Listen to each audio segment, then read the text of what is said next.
ஒரு மகிழ்ச்சியான செய்தி. இதயம் நல்லெண்ணெயின் விலை லிட்டருக்கு ரூபாய் 105 குறைஞ்சிருக்கு. செப்டம்பர் 2023ல 1 லிட்டர் இதயம் நல்லெண்ணெயின் அதிகபட்ச விலை ரூபாய் 503. ஆனா இப்ப 1 லிட்டர் இதயம் நல்லெண்ணெயின் விலை ரூபாய் 398 மட்டும்தான் தமிழ்நாட்டுல. அப்ப இனிமே எல்லாரும் இதயம் நல்லெண்ணெய் வாங்கலாம் இல்ல? இந்த கேள்வினால இந்த மண்ணுல ஏதாவது பயன் மக்களுக்கு விளைய போதாங்கிறது என்னோட கேள்வி. இல்லையே, நான் சொன்னாலும் நீங்க அதை எடுத்து எழுதணும். இங்க மாதிரி நாம் தமிழர் கட்சி வேட்பாளர் இப்படி பதிவு செய்கிறார் என்றால் நீங்கள் எழுதலாம். சரி, ஒரு நிமிடம். அது எவ்வளவு வேணா போடுவாங்க, நான் உருவாக்கவில்லை. நீங்க சாட்சியா கொடுங்க. அது அவர்களிடம் கேட்க வேண்டிய கேள்வி. யார் பதிவு போட்டார்களோ அவர்களிடம் கேளுங்க. இங்க ஜனநாயக முறையில அது எந்த கட்சியா இருந்தாலும் என்னுடைய பண்பின் அடிப்படையில் நான் எல்லா உறவுகளையும் நேசித்து நிற்பேன். ஆனா தத்துவார்த்த ரீதியாகத்தான் ஒரு கட்சி எதிர்ப்பேன். இன்னைக்கும் சந்திரகுமார் அண்ணா அண்ணா வணக்கம் என்று நானே சொல்வேன். எந்த வேட்பாளர் வந்தாலும் சொல்வேனே வழிய இது இது தேவையில்லாததுன்னு நினைக்கிறேன். யாரும் பேசல, அது எனக்கு தெரியாது. நான் ஊடகங்கள்ல அதிகமா பாக்குறது இல்ல. திமுக தரப்புல உங்கள்ட்ட யாரும் பேசல? இல்ல பேசுனாங்களா பேசலையா? திமுக தரப்புல இருந்து யாரும் பொதுவான நபர்கள் யாரும்? திமுக தரப்புல இருந்து தனிப்பட்டு இவங்க சொன்னீங்கன்னா எங்கூட 1000 பேர் பேசுறாங்க.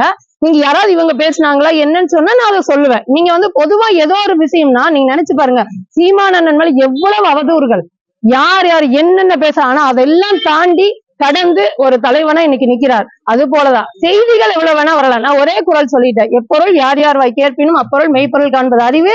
இவர்கள் இந்த இடத்துல உங்கள்கிட்ட பேசினாங்களா, இதனால இந்த சிக்கல் வந்திருக்கு அப்படின்னா நான் பதில் சொல்ல தயாரா இருக்கேன். வேற கேளுங்க, வேற கேளுங்க.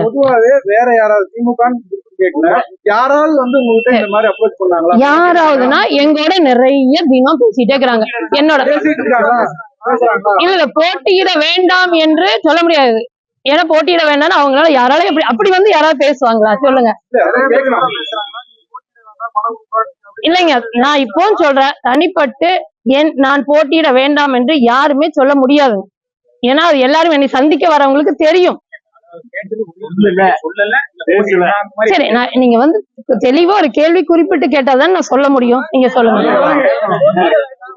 அந்த போட்டியிட வேண்டாம்ல யாரும் சொல்லலைங்க, அவ்வளவுதான். விடுங்க, போட்டியிட வேண்டாம் என்று யாருமே சொல்லல, அவ்வளவுதான். போட்டியில இருந்து விலகிக்கணும்னு சொல்லல. அப்படி சொன்னாலும் நான் விலக போற ஆள் இல்லைன்னு தெரியும், அதனால அப்படி யாரும் சொல்லல. அது இது நீங்க எப்படி யோசிச்சு கேக்குறீங்கன்னு தெரியல. அடுத்த கேள்வி. அறிவிப்பு வெளியிட்டு இருக்காங்க, அதன் சீமான் வரும் பொழுது தொடர் போராட்டத்தில் ஈடுபட போறோம் அப்படின்னு சொல்லியிருக்காங்க. பெரியார் தவறா எந்த யாரு தந்தை பெரியார், அதாவது என்ன அப்படின்னா, இல்ல அப்படி அவங்க சொல்லியிருந்தா அது அவங்களுடைய விருப்பம். ஆனால் சீமானண்ண இங்க வர்றதையோ இது பண்றதையோ யாரு தடுக்க முடியும்? அது ஒண்ணு இருக்குல்ல.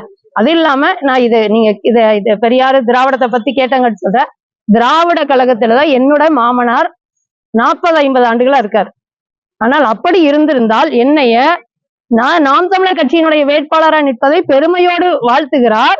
அப்படி இருந்திருந்தா இல்ல தவறு நீ போக வேண்டாம் என்று எனக்கு எதிர்ப்பு தெரிவிச்சிருப்பார். அப்படியெல்லாம் இல்லைங்க, அது அவர்களோட கருத்தா கூட இருக்கலாம். ஏதோ ஒரு சின்ன உணர்வுல அவர்களுக்கு ஏற்பட்ட மன வருத்தத்தில் கூட சொல்லியிருக்கலாம். நான் அப்படி இங்க ஒண்ணும் நடக்காது, அப்படி இது பண்ணக்கூடாது அப்படின்னா நீங்க அண்ணன் முத்துசாமியோட பேட்டி கூட பார்த்திருப்பீங்க. அவர் அப்படி சொல்லினாங்க, ஜனநாயக முறைப்படிதான் எதிர்கொள்வோம் தான் சொல்லியிருக்காரு. தேர்தல் பிரச்சாரம் இப்போ என்னன்னா அனுமதி கொஞ்சம் நெருக்கடியா இருக்கு. நம்ம முந்தியெல்லாம் நினைச்சது போல பண்ண முடியல. அப்ப அந்த தேர்தல் ஆணையத்துக்கு நம்ம முறையை அனுமதி போட்டு 48 மணி நேரத்துக்கு முன்பு போட்டு அது எந்த அளவுக்கு அது நமக்கான அந்த வாய்ப்பு அமையுதோ அப்படி அந்த முறைப்படிதான் செய்ய போறோம். நன்றி.